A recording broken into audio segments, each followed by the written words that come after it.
नमस्कार दोस्तों, आज हम लोग पढ़ेंगे एनीमा। एनीमा के बारे में हम लोग डिटेल में देखेंगे।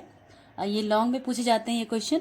तो चलिए देखते हैं एनीमा क्या होता है, एनीमा देने का पर्पस क्या होता है, एनीमा के टाइप्स कितने होते हैं और किस तरह का प्रोसीजर जो है ये होता है, मतलब कि एनीमा देने का प्रोसीजर कैसे परफॉर्म किया जाता है वो भी हम लोग देखेंगे साथ ही साथ। ठीक है, तो चलिए बिना देर के स्टार्ट करते हैं। सबसे पहले इसका डेफिनेशन देखते हैं, एनीमा होती क्या है। The enema is an introduction of fluid into lower ball through rectum for the purpose of cleansing और इंट्रोड्यूस मेडिकेशन और नॉरिशमेंट। यानी कि एनीमा जो होता है किसी भी फ्लूइड का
दोस्तों हम लोग देखते हैं टाइप्स ऑफ एनीमा, यानी कि एनीमा के कितने टाइप्स होते हैं। ठीक है, तो चलिए स्टार्ट करते हैं टाइप्स ऑफ एनीमा।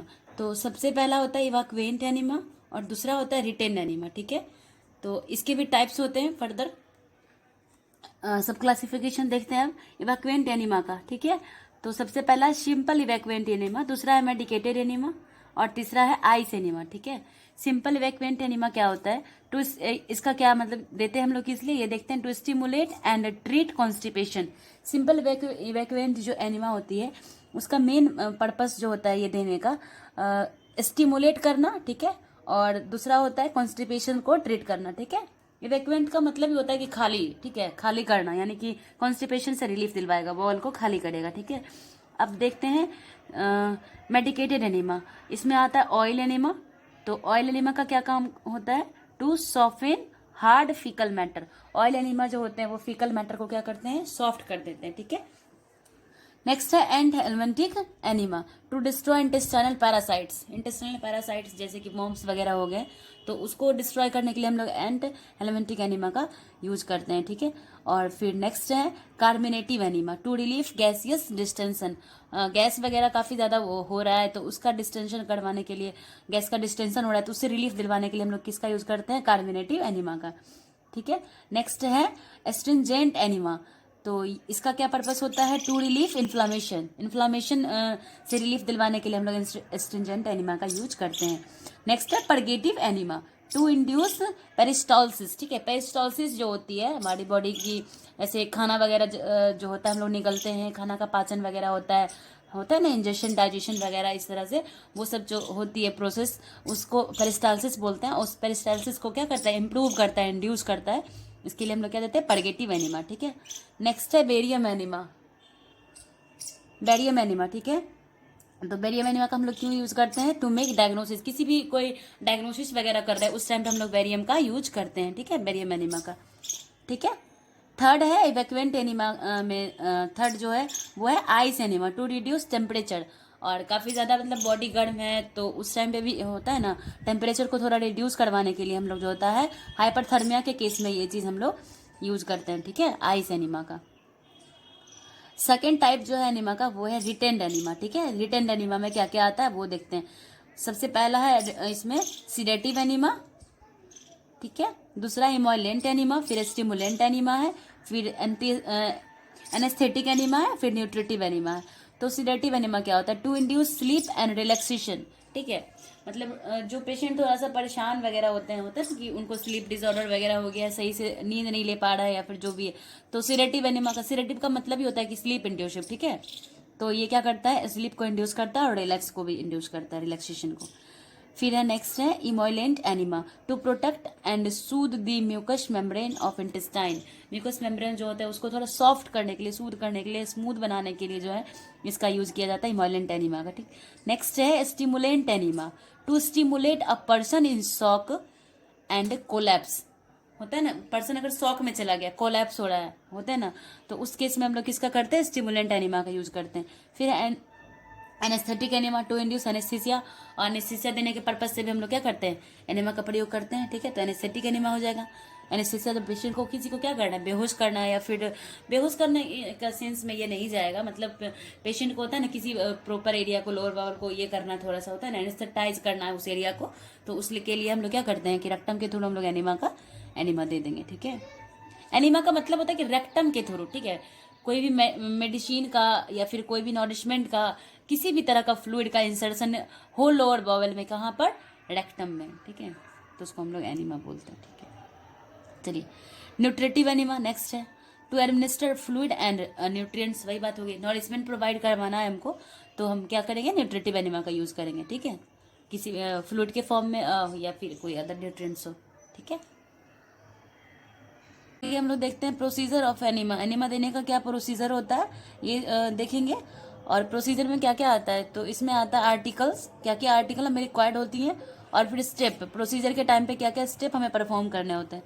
तो चलिए स्टार्ट करते हैं, देखते हैं आर्टिकल्स। आर्टिकल, तो आर्टिकल में सबसे पहला आता है अ ट्रे, ऐसा ट्रे कंटेनिंग, ऐसा ट्रे जिसमें क्या क्या चीज़ें कंटेन होना चाहिए। ठीक है, तो एनिमा केन होनी चाहिए, ट्यूबिंग होना चाहिए, कनेक्शन होना चाहिए, स्क्रू होना चाहिए, स्क्रू क्लैम्प जिससे हम लोग वो उसको कसते हैं वो, और उसके बाद कैथेटर होना चाहिए। ठीक है, उसके बाद सेकंड आता है इसमें उस ट्रे में मैकिंटोस होना चाहिए, पेपर बैग होना चाहिए, जो कि पेपर लाइनिंग या पेपर बैग होता है जो कि हम लोग पेशेंट के नीचे उसको बिछा देते हैं थोड़ा सा। तो उसके बाद वाटर सोल्यूबल जेली होना चाहिए, ताकि उसको जो है कॉम्प्लिकेशन ना हो, रफेज वगैरह ना हो। जब हम लोग एनिमा इंसर्ट करेंगे उस टाइम पे थोड़ा सा वो जेली का यूज़ हम लोग करते हैं। देन गॉज पीस होना चाहिए क्लीन करने के लिए, और फिर स्टाइल गॉज पीस होना चाहिए बॉल में। हॉट एंड कोल्ड वाटर दोनों हमें जग में रखने होते हैं। सोप जेली एक बोतल में, और फिर ऑन्स ग्लास, एक मेजरमेंट के लिए ग्लास रखते हैं, और फिर किडनी ट्रे और पेपर बैग। ठीक है, उसके बाद आता है बेड। ठीक है, then provide privacy by screen and bath blanket. Bath blanket से जो होता है हमें पेशेंट को कवर कर देना है, जिस एरिया पेरिनियल एरिया वगैरह या जो भी जिसकी रिक्वायर्ड नहीं है वो एरिया को थोड़ा कवर कर देंगे हम लोग प्राइवेसी मेंटेन के लिए। एंड नेक्स्ट है fan fold the top linen to the foot end, और वो जो टॉप लाइनन होता है उसको जो होता है क्या करना है, फुट एंड तक जो होता है उसको क्या कर देना है, फैन फोल्ड कर देना है। ठीक है, और नेक्स्ट प्रोसीजर है हमारा नेक्स्ट स्टेप जो है प्रोसीजर का, place the mackintosh and paper lining under the patient buttock to protect bed lining. Bed को जो है गंदा होने से बचाने के लिए हम लोग क्या करते हैं, मैकिंटॉश को जो होता है और पेपर जो लाइनिंग है उसको हम लोग क्या करते हैं, पेशेंट के बटक के नीचे हम लोग उसको थोड़ा सा क्या कर देंगे, प्लेस यानी बिछा देंगे, ठीक है, रख देंगे। And after that place the patient in left lateral position. हम लोग को पता होना चाहिए कि एनिमा जो दिया जाता है वो हमेशा कैसे दिया जाता है, लेफ्ट लैटरल पोजीशन में, ठीक है, किस पोजीशन में, लेफ्ट लैटरल पोजीशन में, with buttock close to the edge of the bed, ठीक है। और बटक जो होता है वो कैसे हो कि बेड के मतलब बेड का जो एज है उसके क्लोज हो, ठीक है, मतलब कि एक किनारे पे ला करके पेशेंट को जो है वो करना है हमें, ठीक है। लेफ्ट लेटरल पोजीशन तो देना ही है, पेशेंट एक साइड में हो, ठीक है, एज मतलब साइड, साइड के एक उसका जो बटक है वो साइड पर हो, ताकि हमें जो है वो ज़्यादा परेशानी नहीं हो एनिमा लगाने में। Keep all articles at bedside. हमें जो है अपने बगल में, बेड के बगल में वहाँ पे सारे आर्टिकल्स को अवेलेबल रखना है। Bedpan under the bed over the paper, ठीक है। और बेड पेन जो होता है वो क्या होता है, मतलब बेड पेन को कहाँ रखना है, under the bed over the paper, bed over paper, ठीक है। पेपर जो बिछाया हम लोग उसके ऊपर क्या रखेंगे, बेड पेन रखेंगे। एडजस्ट करना आईवी स्टैंड को टू होल्ड एनिमा। एनिमा केन हम लोग जो जिसमें होल्ड करेंगे उसको आईवी स्टैंड बोलते हैं, उसको एडजस्ट कर लेंगे अच्छे से। और कितने पे एडजस्ट किया जाता है, तो 18 इंच जो होता है वो दूर होता है एनिमा केन की, मतलब जो आईवी स्टैंड की दूरी होती है वो 18 इंच होती है बेड से, ठीक है। उसके बाद remove all the bottom garments, जितने भी बॉटम गारमेंट्स उसने पहन रखे पेशेंट ने उसको क्या कर देना, रिमूव कर देना है।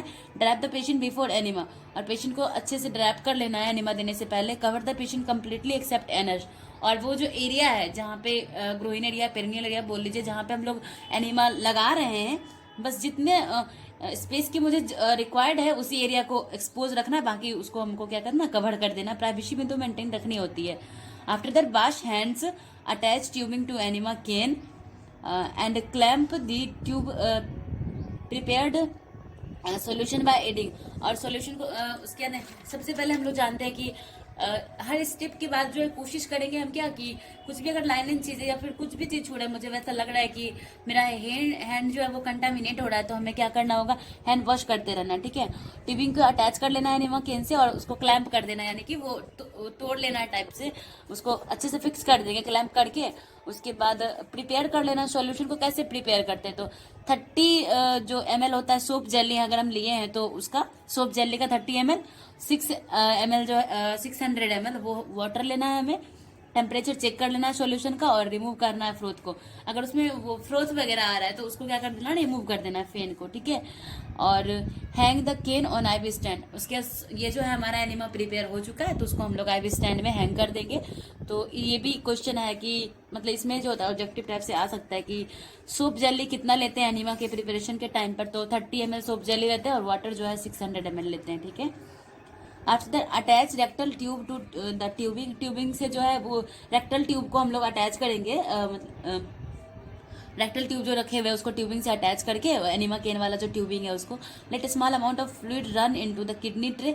और पहले हम लोग चेक कर लेंगे कि सही से वो जो है फ्लो हो रहा है कि नहीं, ट्यूब जो है हमारा रेक्टल ट्यूब वो सही से फंक्शन कर रहा है कि नहीं, ठीक है, या फिर ट्यूबिंग जो है, तो उसको थोड़ा सा हम लोग किडनी ट्रे में रन कर लेंगे। Pinch the tubing with fingers, और ट्यूबिंग को पिंच कर लेना है फिंगर से सही से देख करके। और लेवल जो है एनिमा केन पर उसको हम लोग चेक कर लेंगे कि कितना तक है, कितना ml हमें देना है पेशेंट को, तो उसके लिए हम लोग लेवल को रीड कर लेंगे, ठीक है। नेक्स्ट है हमारा लुब्रिकेट करना है tip of the rectal tube. और रेक्टल ट्यूब जो है जो हम इंसर्ट करने जा रहे हैं पेशेंट के रेक्टम में, तो उसको हम लोग क्या कर लेंगे कि पेशेंट को दिक्कत ना हो, इरिटेशन ना हो, प्रॉब्लम ना हो, थोड़ा होता है ना पेन वेन करने लगता है, तो रफेज से बचाने के लिए जो है हम लोग क्या करेंगे उसको लुब्रिकेट कर लेंगे रेक्टल ट्यूब को 2 to 4 इंच तक, ठीक है। From tip with gauze piece. Gauze piece पे हम लोग क्या कर लेंगे उसको जो मतलब जेली होती है लिग्नोकेन जेली वगैरह उसको हम लोग लगा के, और लुब्रिकेशन जेली जो आती है लुब्रिकेंट्स और उसके रेक्टल ट्यूब को 2 to 4 इंच तक हम लोग उसको लुब्रिकेट करके उसके बाद हम लोग इंसर्ट करेंगे। सेपरेट पेशेंट्स बटक, उसके बाद पेशेंट के बटक को सेपरेट करते हुए दोनों, और उसके बाद गॉज पीस की सहायता से इंसर्ट कर देंगे कैथेटर को। और किस टाइम पे करना है उसको बोलेंगे डीप ब्रीथ जो है ना एक्सेल करने के लिए, ताकि वो क्या होता है ना प्रेशर ऊपर से पेशेंट लगाएगा एक्सेल करेगा वो काफी ज्यादा फोर्सफुल्ली, तो क्या होगी ना, बटक वाला जो उसका वो एरिया है, मतलब एनएस वाला एरिया थोड़ा सा ओपन होगा, ठीक है ना, हमें वो जो है ना इंसर्ट करने में थोड़ी सहूलियत होगी इसके लिए, ठीक है। लेट द फ्लूइड रन, और जब पेशेंट वही डीप ब्रीथ एक्सेल करेगा, मतलब कि सांस छोड़ने के लिए बोलेंगे, ठीक है, एकदम होते हैं ना जोर से सांस छोड़िए, वैसे वो सांस छोड़ेंगे और हम लोग जो है उसको फ्लूइड को रन करवा देंगे, एनिमा को। उसके बाद पेशेंट अगर डिस्कम्फर्ट फील कर रहा है उस टाइम पे हमें ऑब्जर्व भी करते रहना है पेशेंट को। पेशेंट डिस्कम्फर्ट फील कर रहा है तो उस प्रोसीजर को स्टॉप कर देना उसी टाइम पे, ठीक है। फिर क्लैम्प द ट्यूबिंग को क्लैम्प करके जेंटली रिमूव कर देना कैथेटर को बाय पिलिंग थ्रू गॉज पीस। और हमें ये ध्यान रखना है कि हमारा जो हैंड है, चूंकि हम बहुत सारी चीजें छू रहे हैं ये प्रोसीजर करते टाइम पे, तो हम ये चीज ध्यान रखेंगे कि जो हम कुछ कर रहे हैं तो गॉज पीस का इस्तेमाल कर रहे हैं डायरेक्ट, ना कि अपना हैंड जो है, ऐसे तो ग्लव्स पहने ही रहेंगे हम लोग। और हैंड वॉशिंग पे विशेष ध्यान देना है, और थोड़ा सा डिसइंफेक्ट भी करते रहना हाथ को, हमेशा सैनिटाइजर वगैरह यूज करते रहना चाहिए। एंड उसके बाद हम लोग क्या करेंगे, डिस्कार्ड कर देंगे गॉज पीस को, पेपर बैग को और कैथेटर को किडनी ट्रे में, ठीक है। टर्न कर देना है पेशेंट को एक बैग के साइड पर, ठीक है। इनकरेज करना है पेशेंट को कि 10 मिनट तक एटलीस्ट वो फ्लूइड जो हम लोग इंसर्ट करवाए एनिमा दिए हैं उसको आप रिटर्न करे वो पेशेंट 10 मिनट तक एटलीस्ट, एंड देन असिस्ट कर देना उसको टॉयलेट जाने के लिए। फिर ऑब्जर्व करते रहना है कि हम लोग जो एनिमा दिए हैं तो उसका क्या मतलब रिजल्ट रहा है। तो हमें जो है स्टूल की कंसिस्टेंसी देखनी है, कलर देखना है, कितना अमाउंट ऑफ स्टूल आया है, उस चीज को देखना है। अब हमें रिमूव कर देना है, नेक्स्ट स्टेप है remove the bed pan, dry the patient बटक button the garments, change the bed lining. Bed lining अगर बेड जो है वो गंदा हो गया तो उसको चेंज कर देंगे, बेड पैन को हटा देंगे, ड्राई कर देना है पेशेंट को। उसके बाद है डिसमेंटल ऑफ ऑल आर्टिकल्स, जितने भी आर्टिकल्स हम लोग यूज किए हैं उसका डिसमेंटल, यानी कि सही से प्रॉपर उसका ट्रीटमेंट कर लेना है, जिसका जो चीज़ है स्टरलाइज कर लेना, डिसइंफेक्ट कर लेना है, उसको सही से ये कर लेना है। एंड जो भी एनिमा हमने दिया है तो उसको हमें रिकॉर्ड करना है, किस टाइम पे लगा है, क्या उसका रिजल्ट रहा, ठीक है ना, किस टाइप का एनिमा दिए, तो ये सब चीज़ें। तो ये थी हमारी टोटल मतलब ऑल अबाउट एनिमा, एनिमा क्या होती है, एनिमा देने का पर्पस क्या होता है हमारा, एनिमा कितने टाइप्स के होते हैं।